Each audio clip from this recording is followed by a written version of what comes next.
You ever look at your life and think you've got it all figured out, only to realize you've been living a lie? Yeah, that's where I'm at.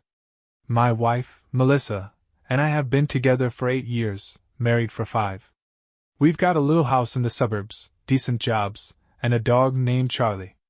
To everyone else, we probably looked like one of those picture-perfect couples. But if I'm being honest, things hadn't felt right for a while. I didn't want to admit it at first, because who wants to question their marriage, right? But the signs were there.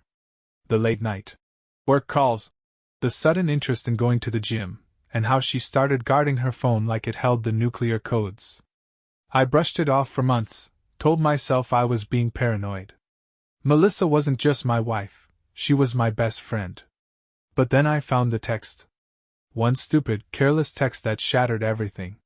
And now, I'm sitting here trying to figure out how to pick up the pieces of a life I thought I knew.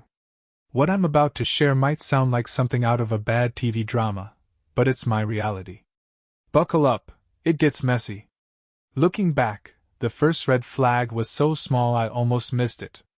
Melissa started going to the gym about 6 months ago, which wasn't weird on its own. She'd never been a fitness junkie, but I figured maybe she wanted to focus on her health. Good for her, right?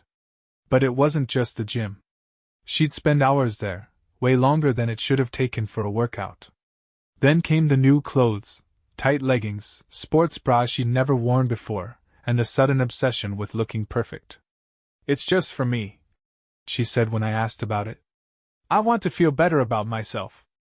I didn't think much of it until she started coming home later and later. Work's been crazy, she'd say with this tired smile that didn't quite reach her eyes.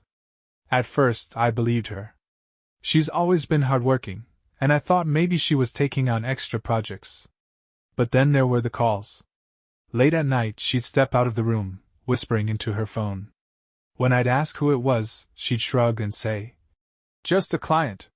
She started keeping her phone on silent and flipping it face down on the table, a habit she never had before. I remember sitting on the couch one night while she was at the gym, and feeling this strange, hollow ache in my chest. It was subtle at first, like an annoying itch in the back of my mind that wouldn't go away. But the longer I sat there, the more it gnawed at me. Something wasn't adding up. I couldn't quite put my finger on it, but I could feel it deep in my gut. I told myself I was just overthinking, that it was nothing. Melissa wasn't the type to cheat. She wouldn't do that to me, or so I thought. We had always been close, trusted each other completely. But that night, as I sat in the silence of our living room, I couldn't shake the feeling that something was off. It was a regular Tuesday night, or at least it should have been. Melissa had gone to the gym, as she often did. We had a routine, or at least I thought we did. She'd go for an hour, sometimes 2, usually for her yoga class, then grab a smoothie afterward. It was one of those things that never raised any red flags, until it did. I didn't realize it at the time, but I'd been feeling off for days. The little changes in her behavior, subtle, but there, had been nagging at the back of my mind. I remember sitting on the couch, flipping through Netflix, but not really seeing anything. I had Charlie with me, my golden retriever, curled up by my feet as usual. I absent-mindedly scrolled through the show's suggestions, but my mind kept drifting. There was this hollow feeling in my chest, a quiet ache I couldn't shake. Something wasn't adding up, but I pushed it down. I told myself I was overthinking. Melissa was a creature of habit, someone I thought I could trust without question. She had always been loyal, always been there. I had no reason to suspect anything. Or so I told myself. But that night? Something was different. I don't know if it was the way she'd rushed out the door, her hurried goodbyes, or the fact that she hadn't kissed me goodbye like she usually did, but a gut feeling started to settle in. My stomach twisted with unease, but I tried to ignore it, brushing it off as nothing. Still, that hollow ache in my chest only seemed to grow, gnawing at me from the inside. I kept thinking about the way she had been acting over the past week, distant, preoccupied, a little too distracted when we'd talk. She hadn't seemed interested in spending time together, always too tired, or too busy, when I suggested we do something, anything, even just to watch a movie. She'd made excuses, and I let it slide. But that nagging feeling wouldn't leave me. As I sat there, scrolling aimlessly through my phone, I noticed something: her phone.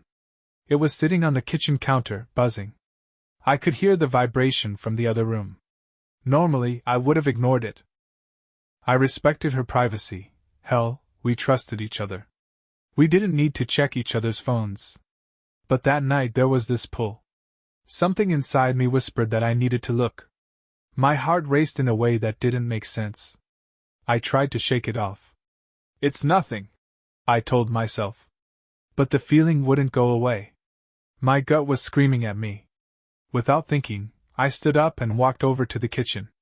I don't know why I did it. I didn't feel like a snooper or someone who couldn't trust their partner. But in that moment, I didn't care. I just had to know what that message was. Her phone lit up as I grabbed it from the counter, and I immediately saw the name on the screen: Ryan. The message was short, but it hit me like a punch in the gut. "Can't stop thinking about last night. When can I see you again?" Time seemed to freeze. My mind was racing, trying to process the words. Last night? What the hell was that supposed to mean? Melissa had told me she was working late, finishing up a project. She had been so casual about it, so nonchalant. But this text didn't fit. Last night? What the hell had happened last night? I felt like the ground beneath me had just cracked wide open. My breath caught in my throat. No. No way. I stared at the message, trying to will it to disappear, hoping I had misread it. But I hadn't. My hands were shaking as I fumbled with her phone, unlocking it. Yeah, I knew her passcode. She had given it to me a long time ago, and I had never thought twice about it. The moment I opened the text thread, I felt a wave of nausea rise in my chest. It wasn't just one message. It wasn't an accidental slip-up. It was dozens. Dozens of texts, flirty, suggestive, explicit. The messages went back months, with each one more intimate than the last. And there were photos. Not naked ones, but enough to make my blood run cold. She was wearing that new gym outfit she'd been so excited about, the one she said was a treat for herself after working hard at the gym. But she wasn't smiling the way she smiled at me. No, these were different smiles, smiles I hadn't seen in a long time, not directed at me. Smiles I couldn't recognize. My hands were trembling now, my heart pounding in my chest. It felt like my whole world was shattering in front of me. I couldn't look away from the screen, though I desperately wanted to. Part of me wanted to throw her phone across the room, but another part of me couldn't stop scrolling, couldn't stop reading. I needed answers, even if they destroyed me. Ryan. I didn't even know who Ryan was. I didn't know how long this had been going on, or if it was just a recent thing. But I knew enough. The texts were clear, more than clear, and the photos confirmed what my gut had been telling me all along. I sat down at the kitchen table, my body going numb, the phone still in my hands. The air in the room felt thick, like I couldn't breathe. Everything around me suddenly felt so far away, like I was standing outside my own life, looking in. I wanted to scream, to yell, to confront her right then and there. But I didn't. I couldn't. It wasn't the right time. She wasn't home yet. She was still at the gym, or wherever the hell she was with Ryan. My mind was reeling, my thoughts a jumbled mess. I felt sick to my stomach, like I might throw up at any second. I didn't know what to do. Part of me wanted to call her, demand she come home, demand she explain herself. Another part of me just wanted to disappear, to walk out and never come back, to wash my hands of the whole thing. But I wasn't ready to do that. Not yet. For the next hour, I just sat there in the kitchen, the phone still in my hand. I didn't know what to do next. I couldn't think straight. Everything I thought I knew about my wife, about my life, was falling apart right in front of me, and I didn't know how to pick up the pieces. I sat there, numb, trying to wrap my head around it all.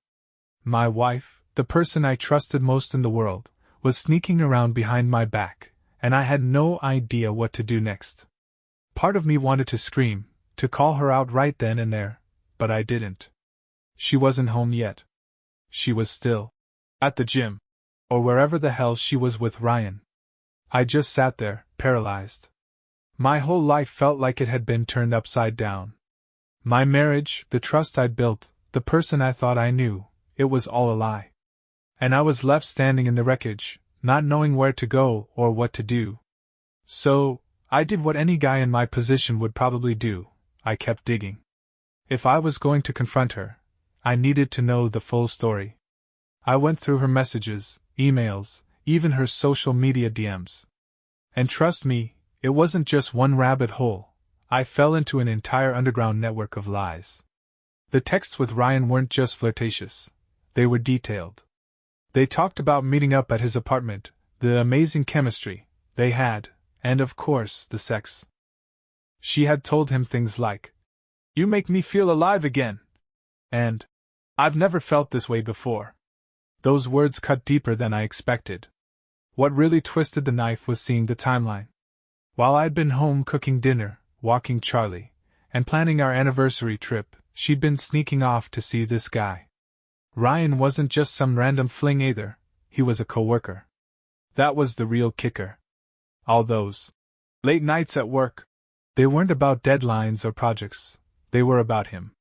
I found receipts too. Uber rides to places she never told me about, hotel bookings she claimed were for client meetings. It all painted a picture so clear I couldn't ignore it anymore. The woman I thought I knew, the person I'd built my life with, had been lying to my face for months. When she finally walked through the door that night, all sweaty and smiling, like nothing was wrong, I almost lost it right there. But I held back. My heart was pounding, my hands shaking, but I told myself to wait. I needed to think. If I exploded in anger without a plan, I'd never get the answers I needed. Instead, I just said, "How was the gym?" She looked me straight in the eye and said, "Good. Same as usual." The ease with which she lied made my stomach churn. I couldn't believe this was my reality. That night I didn't sleep. I just lay there staring at the ceiling, wondering how the hell I was going to confront her, and what the fallout would look like when I finally did. The confrontation happened the next evening. I couldn't hold it in any longer. Every time I looked at her, all I could think about were those texts, those pictures, and her double life.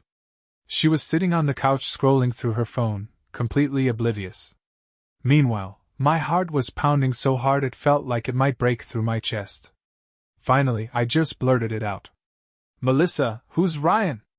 Her reaction was almost comical, like a deer caught in headlights.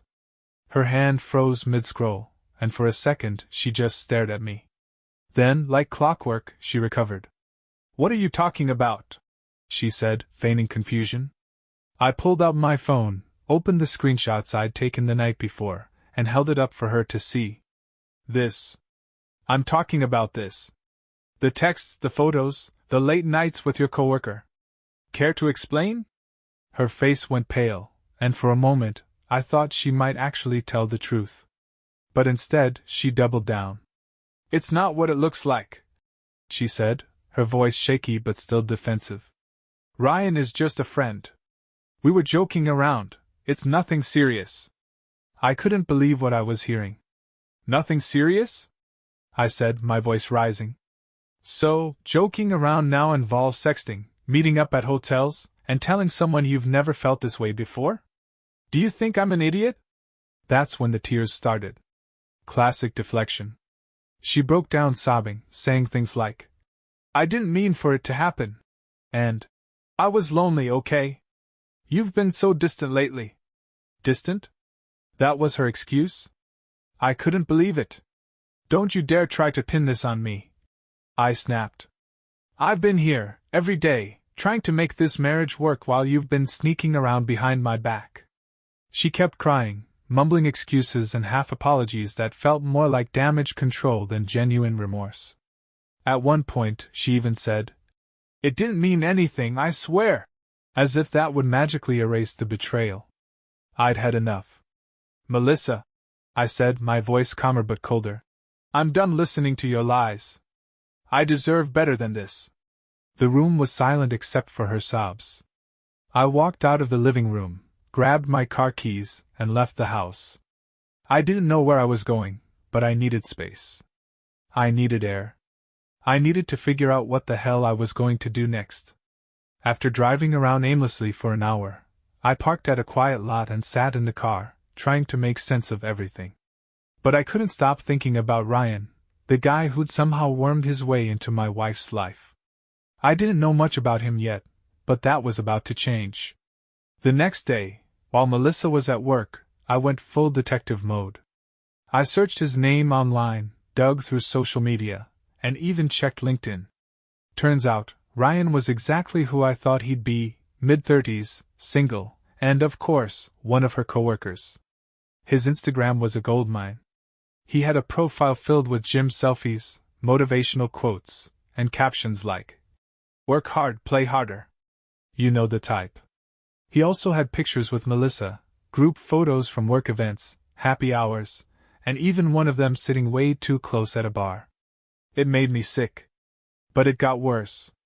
As I kept digging, I found an old Facebook post where he mentioned his type of woman, married. I'm not kidding. The post said something like, "Married women are low risk. No strings attached, just fun." The guy was a textbook predator, and Melissa had fallen for it. I couldn't stop the rage boiling inside me. This wasn't just some harmless flirtation. This guy had targeted her, knowing full well she was married, and she'd let him. It felt like a double betrayal, her for stepping out, and him for having no respect for my marriage.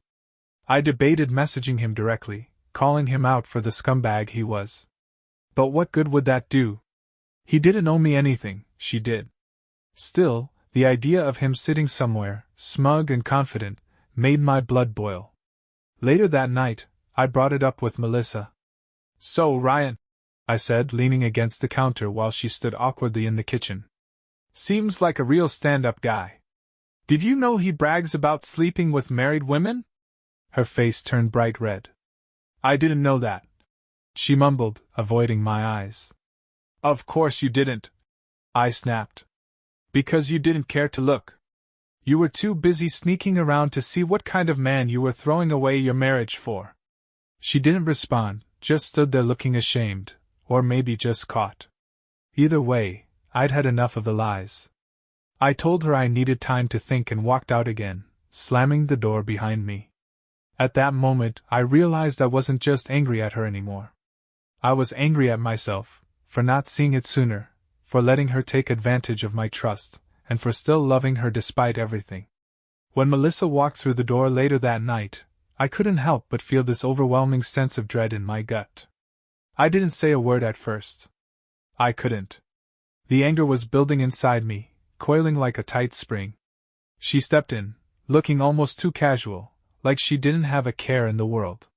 She didn't even seem to notice the storm that was raging inside me. "Hey, babe. How was your day?" she asked, tossing her keys on the counter, as if everything was normal. As if I hadn't just read every single word of those messages that cut through me like a knife. I couldn't even look at her. Not yet. I barely nodded, my mind a chaotic whirlpool of thoughts. My emotions were everywhere: anger, confusion, disbelief. I was so furious that I could hardly think straight. The betrayal was so raw, so real that it felt like my chest had been caved in. And yet, at the same time, I felt numb. Completely numb. Like the world had just stopped turning, and I was stuck in this awful, suffocating moment where nothing made sense. She moved toward the kitchen, her back to me, completely unaware of what was about to happen. I watched her for a moment, the woman I thought I knew, and suddenly, it felt like I was seeing her for the first time. The way she moved, the way she laughed at something on her phone, everything felt so off, like I was looking at a stranger, not the woman I'd spent years with. And then, finally, my anger boiled over. I couldn't keep quiet anymore. "Who the hell is Ryan?" The words came out in a harsh whisper, but the force behind them was enough to make her freeze. She turned slowly, her eyes widening when she saw the look on my face.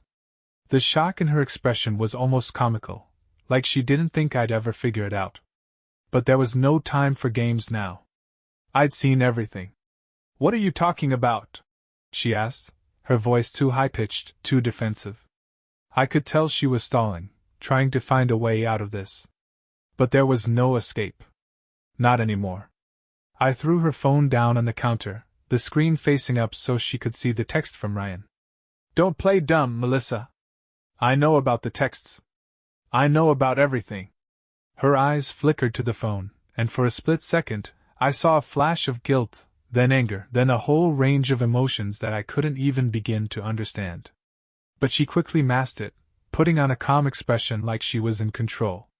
Look, I can explain. My stomach churned, and I stepped forward, feeling that hot rage building again. Explain? Explain what?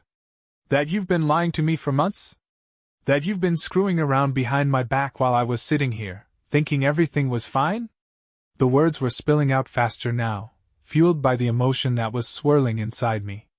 She took a step back, trying to stay calm, but I could tell she was panicking. It's not what you think, she said, her voice shaking slightly. It was a mistake.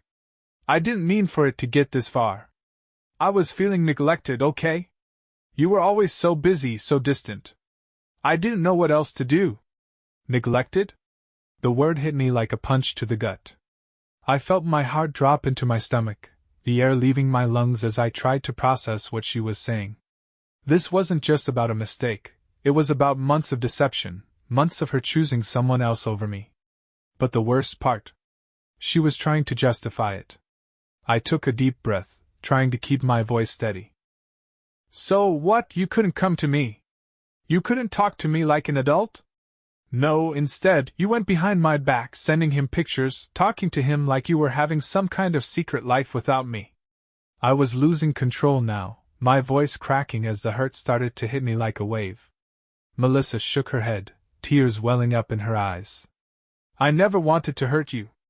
I swear. It just happened.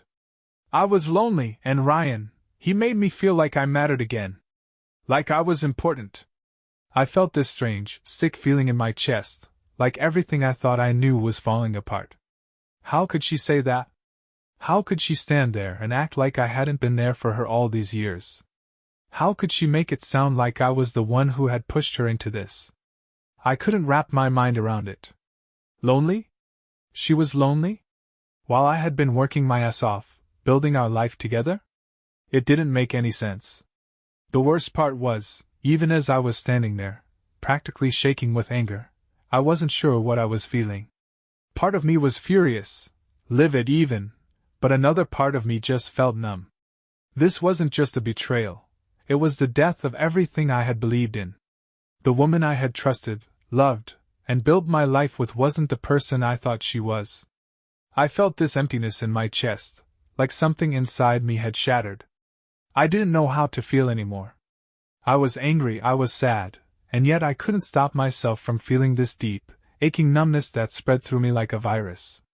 I wanted to scream, to throw things, to make her feel the pain I was feeling. But I couldn't.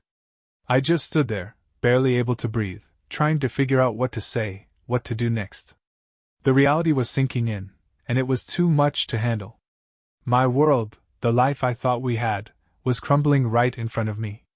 Melissa, seeing the look on my face, took a step toward me, her hand outstretched like she wanted to comfort me, but I stepped back, my body trembling with the force of my emotions. Don't touch me, I spat. I couldn't let her touch me, not after what she'd done.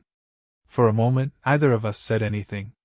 We just stood there, the tension in the air so thick I could feel it pressing down on me. Then I finally spoke, my voice low and cold. I don't know if I can do this anymore, Melissa. I don't know if I can ever look at you the same way again. She looked at me, tears streaming down her face, but I couldn't bring myself to feel sorry for her. The woman I thought I knew had just shattered my heart, and I couldn't figure out what came next. I turned and walked away, needing space, needing anything that would let me process this.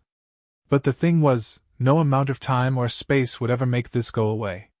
The anger, the sadness, the emptiness, it was all consuming.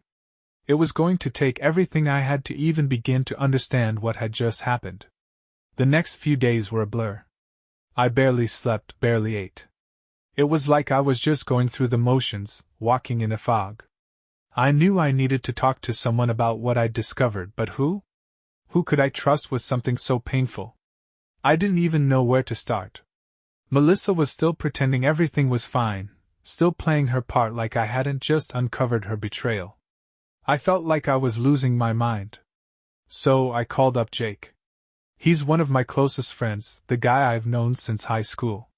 We've been through everything together: relationships, breakups, the usual ups and downs of life. I knew if there was anyone who'd tell me straight up what to do, it was Jake. We met up at our usual spot, a small dive bar downtown that neither of us had been to in a while. It was quieter than usual, which was fine by me. I needed to process everything without people staring at me or offering useless advice. Jake could see something was wrong as soon as I walked in. He didn't even need to ask. His face dropped, and I just sat down, staring into my beer. "Dude, what happened?" Jake asked, voice low, but the concern in his eyes was clear. I could feel the lump in my throat, the weight of the words pressing on me, but I forced myself to say it. "Melissa's been cheating on me. For months." Jake was silent for a long time, taking it in. Then he just shook his head, disbelief written all over his face. "I don't even know what to say. I mean, I know you guys had problems, but I never thought, damn." I showed him the texts and the photos. He didn't say anything for a while, just read through the messages with a quiet anger that mirrored mine. After a long pause, he finally looked up from the phone, his eyes filled with sympathy. "I'm so sorry, man. This is a shit situation." But what hit me next was something I didn't expect. "You know, I saw her and Ryan a few weeks ago." I froze. My stomach twisted. Jake continued, his voice low but firm. "I didn't know about the affair or anything, but I saw them at that coffee shop over on Pine Street. They were sitting pretty damn close. Laughing, talking, looking like they were more than just friends. It was weird. I thought maybe it was just a one-time thing, but now that I hear this..." The world tilted again. How had I missed that? How had I never seen it? My best friend had seen them together, and I had been so blinded by trust, so wrapped up in my own ignorance, that I didn't even notice the signs.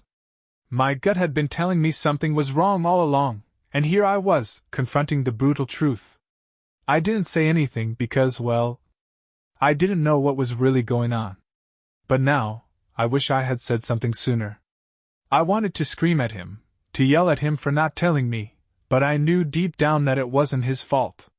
Jake was my friend, not my keeper. And the reality was, I didn't want to believe it myself. I didn't want to hear the truth. That's a lot to take in," I muttered. The pain in my chest had turned into a sharp, suffocating ache. I felt like I was suffocating in my own life, like I couldn't breathe without it all crashing down around me. I took a deep breath, trying to steady myself. "I don't know what to do next, man," I admitted.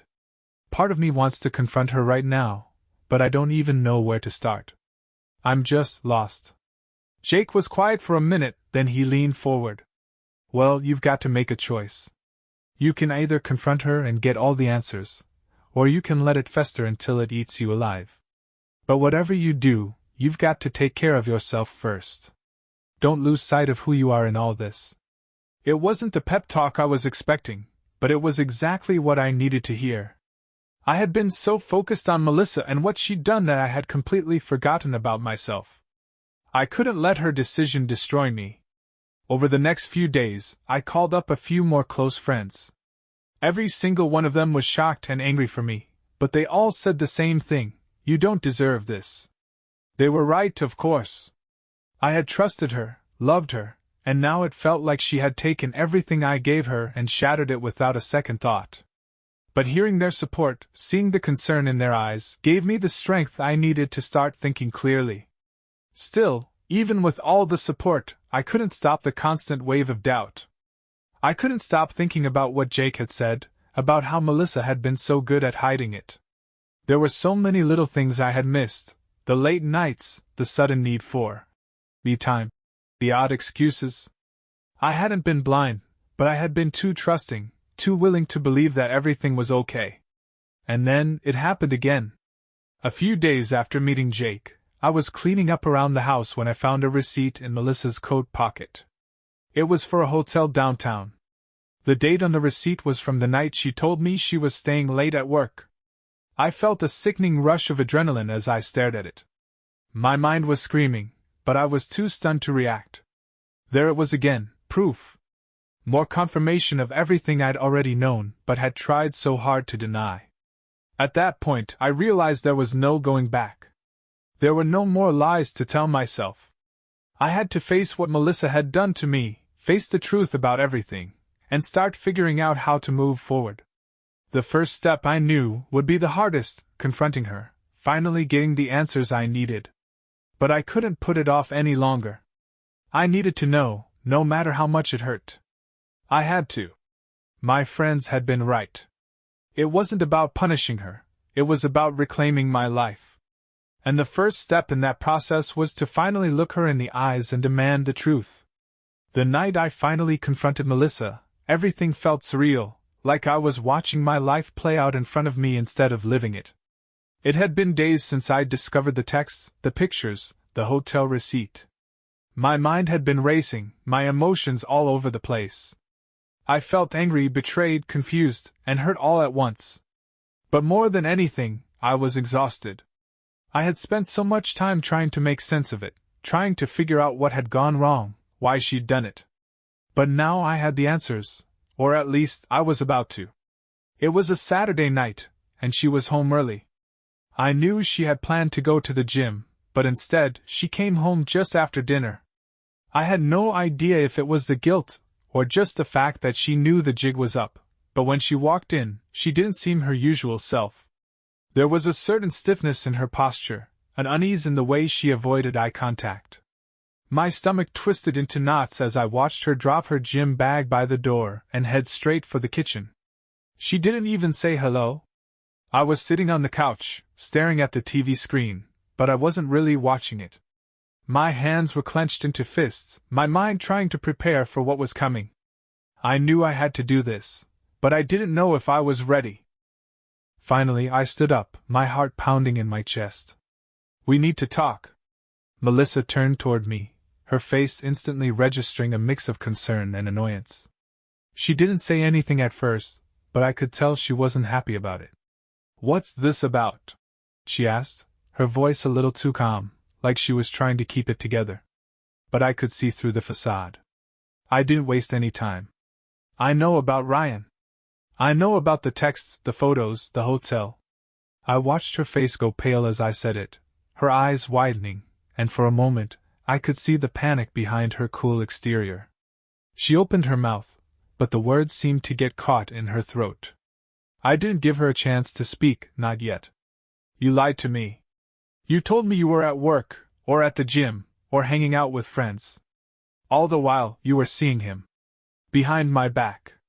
You've been doing this for months, Melissa. Months." Her eyes started darting around the room, and she shifted her weight from one foot to the other. It was like she was trying to figure out how to get out of this, how to talk her way out of it. Finally, she spoke. I don't know what you want me to say. I'm sorry. It was a mistake. I didn't mean to hurt you." I couldn't believe it. She was standing there, looking at me like she was sorry, but the words didn't match the reality of what she had done. "A mistake?" "A mistake was forgetting to bring the car keys or misplacing your phone. A mistake wasn't betraying someone you claimed to love for months, keeping it a secret, while they trusted you completely."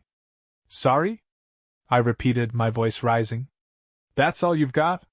You've been lying to me for months and all you can say is sorry?" The anger was starting to bubble up inside me, and I felt like I was losing control.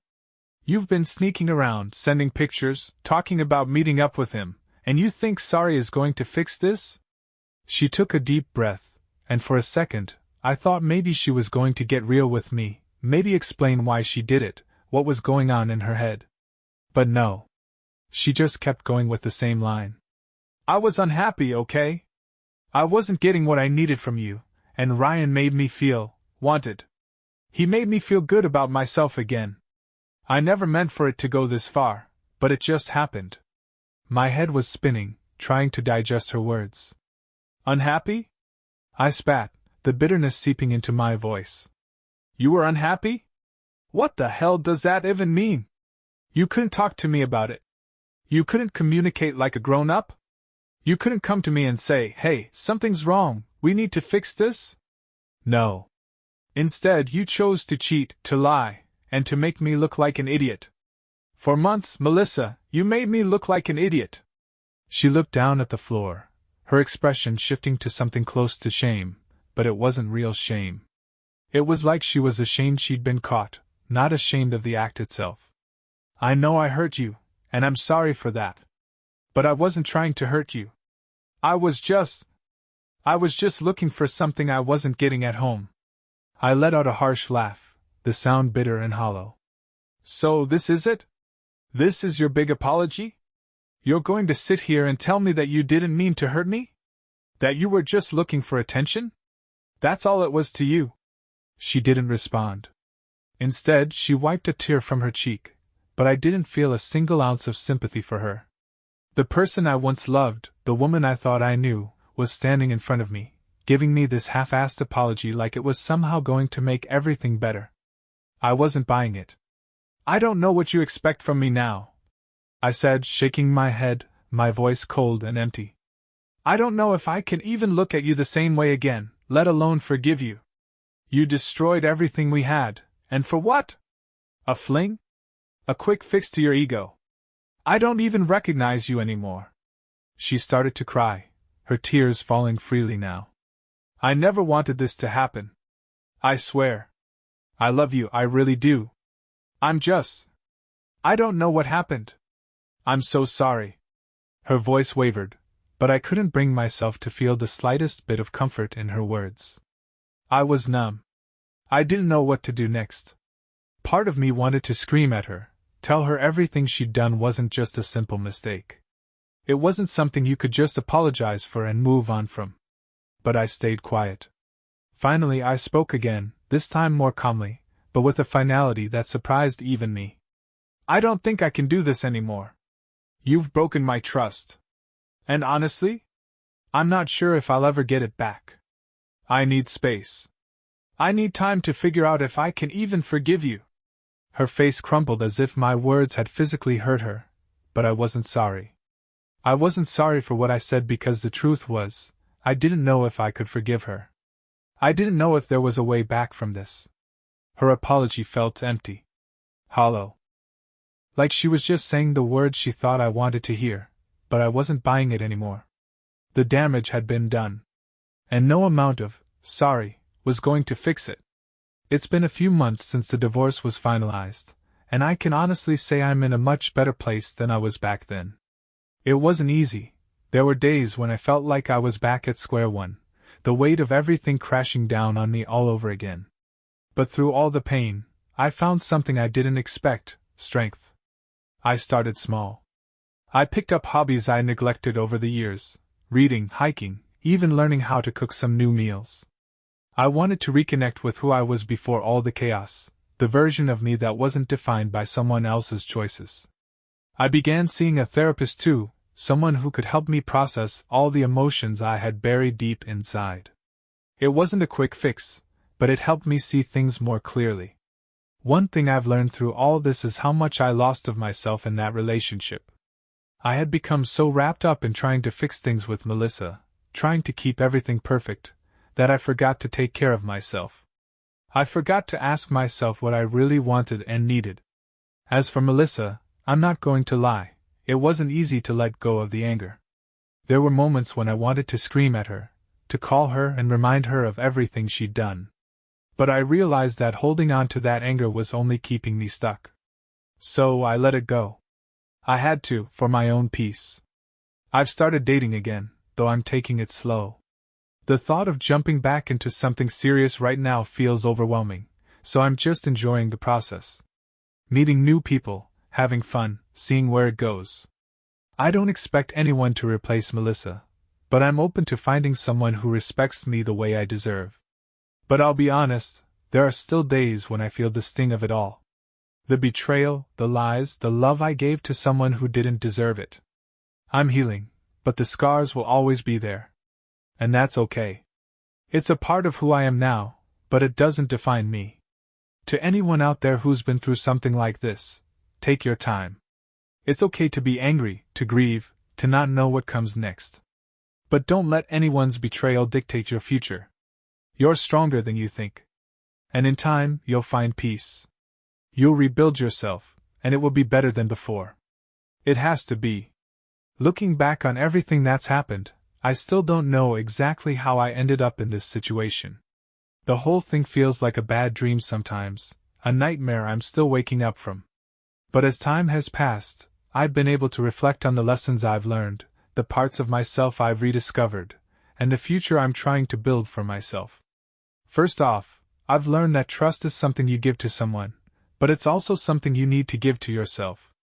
Before everything blew up, I trusted Melissa completely. I believed in us. But what I didn't realize at the time was that I was putting so much trust in her that I lost sight of my own needs, my own boundaries. I wasn't paying attention to the warning signs because I was too caught up in trying to make everything work. Now I'm learning to trust myself again. To listen to my gut when something feels off and not ignore it. Another big lesson is the importance of boundaries. I let Melissa cross so many lines, emotional, physical, and even mental. I thought love meant tolerating everything, forgiving everything, no matter what. But I've realized love should be a partnership of respect. Boundaries aren't walls, they're protections that help keep the relationship healthy. Without them, you're just opening yourself up for abuse, whether it's intentional or not. And the hardest lesson of all? I've learned that you can't change someone who doesn't want to change. Melissa's lies, her affair, her excuses, they were her choices, not mine to fix. No amount of love or effort on my part could have made her a better person or a better partner. That's something I had to come to terms with. It's not my fault. Her actions were her responsibility. As for where I'm headed, I'm taking things one step at a time. I'm not rushing into anything serious, but I'm not closing myself off either. I've got a long road ahead, but I'm finally excited to walk it. I'm doing things that make me happy. I'm surrounding myself with people who support me, who remind me of the person I used to be before all of this. I still don't know what the future holds. Maybe I'll meet someone who'll make me feel like I can trust again. Maybe I won't. But for the first time in a long time, I'm not afraid of the unknown. I'm not afraid of being alone. I've learned to love myself again, and that's something I never thought would happen after all of this. To anyone out there who's dealing with betrayal or heartbreak, here's what I want to say: you will heal. It's not easy, and it won't happen overnight, but you will. And when you do, you'll be stronger, smarter, and more aware of what you truly deserve. Don't let someone's betrayal take away your worth. You're not defined by what they did to you. You're defined by how you rise above it. And trust me, you'll rise.